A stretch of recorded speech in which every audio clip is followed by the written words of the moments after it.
Hey, this is Isaac with High JR Sings, and I really appreciate you tuning in. But as I do my research, there are certain things that not quite adding up, and so I have to go back and do my research. And there is one thing that is absolutely undeniable, and that is the amount of pressure that Filipino pageant queens face. So I wanted to go back and take a quick look at Rabia Mateo's 2020 Miss Universe national costume.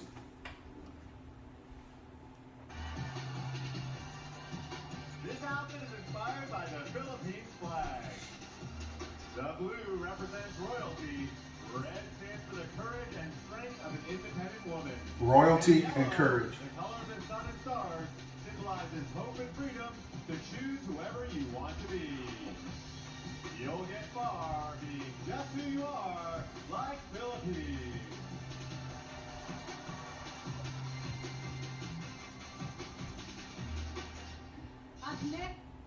Okay. Now, in a moment, we're going to take a look at what happened afterward. But if, sorry about that. But if you take a look at that, it would just seem like it's almost just a natural performance. But later, you see her on her IG post, and it was a totally different thing. So let's take a quick moment, and we're going to cue the video. So her national costume made the news. And so in a moment, we're just going to take a listen at what she had to say. I'm so sorry kung na-disappointment kayo sa akin, but I know that I did my best. I even cut my finger earlier. And yung stockings ko, puno na din siya ng dugo. But I kept fighting. Kahit wala nang oras, I didn't have time.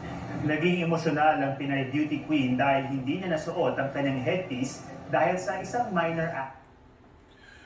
So what happened was she received a lot of backlash and a lot of keyboard warriors saying something about her uniform, okay?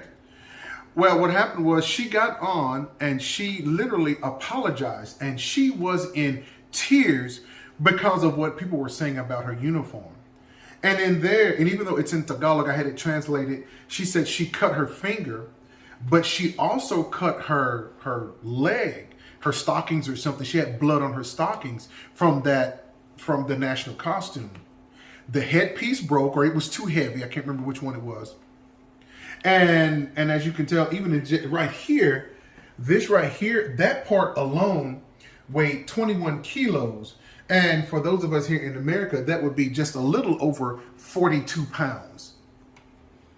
I'm not sure how much the crown weighed, but she's carrying an extra 50 pounds of gear on her, but yet she still made it look fantastic.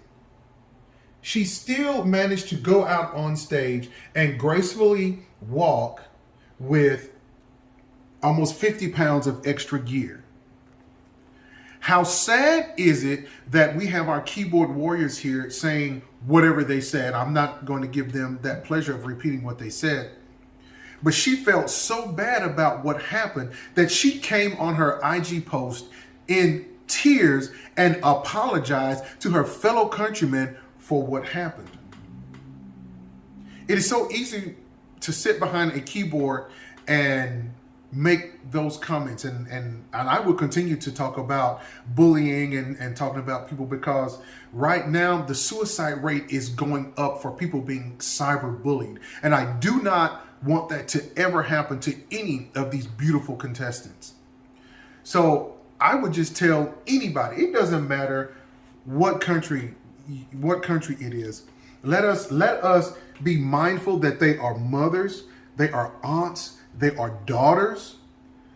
And while most of the time I typically talk about the Philippines because that's how our channel started, is the Philippines. I'm not going to sit up here and I'm not going to bash, say, Miss Ecuador that won over Pauline, okay?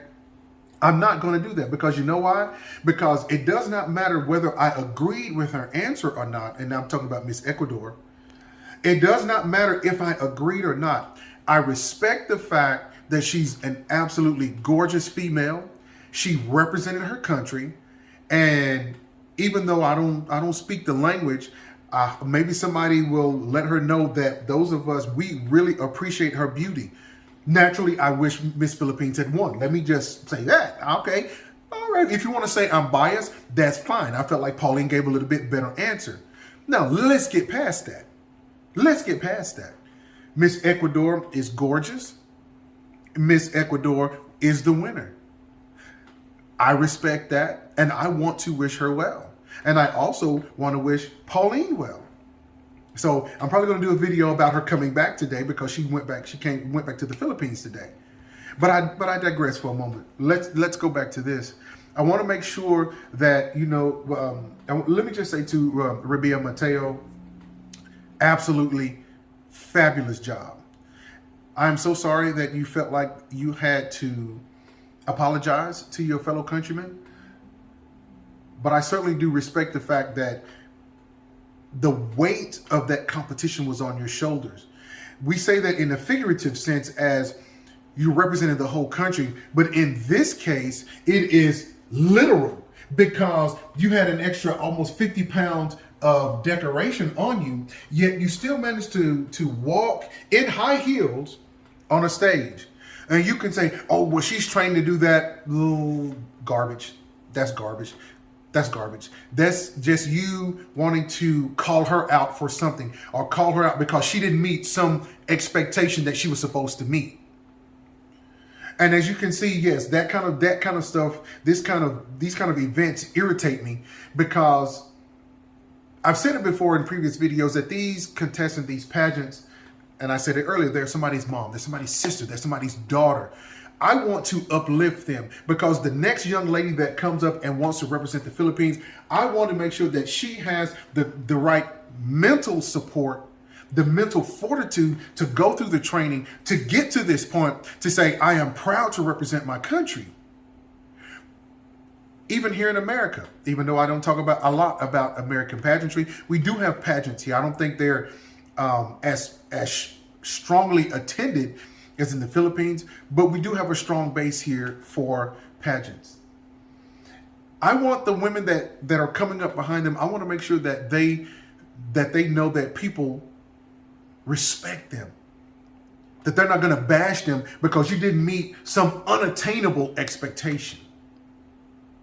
And while all of that may sound a little bit crazy coming from somebody who just recently got into pageants, this right here, this irritates me because here she is representing her country, but yet she has to go backstage and apologize to a whole country because the weight of the competition. She feels the weight of the competition on her shoulder, and she wants to make sure that she represents well. And a few keyboard warriors, I don't know what they said. Maybe they said, you suck, blah, blah, blah, blah, blah. It doesn't matter. But her emotional health is at stake. And when someone's emotional health is at stake, I find that quite deplorable that we would treat them like that. So you can say what you want to about me. You can put whatever you want to in the comments. But that right there is to me, I want to make sure that they're lifted up. The fact that they were able to go through the training, they were able to get to this point, the way they were able to get the gowns, they were able to get all of the endorsements, they were able to do all of that. But so we can't respect that. They make one or two little missteps and then we just want to send them out to the wolves. We want to call them crazy. We want to say that you suck, blah, blah, blah, blah, blah, which is absolutely ridiculous. So let me close by saying this. Rabia Mateo. Oh, I forgot one quote. But Rabia Mateo, I still say you did an absolutely gorgeous job, a fantastic job. I think you're absolutely gorgeous. And you have my highest respect for apologizing to your countrymen. In closing, Pia Wurtzborough in Miss Universe 2017, and this is to my keyboard warriors, she said, think before you click. I was talking to a friend of mine earlier tonight, and cyberbullying it's increasing. And what's happening is we have people, like men and women, younger and younger, that are killing themselves over cyberbullying because people are saying all kind of nasty things to them. And I personally don't want to see anyone else being bullied or being hurt like that. I don't want to see anybody die like that, and it's very sad. So to all of you out there, think before you click. Filipinos, you already know I love the Philippines. You treated me well when I was there, and I will always continue to say that. And so I love you guys, and so you guys take care. This is Isaac, and I'm signing off with Hi JR Sings.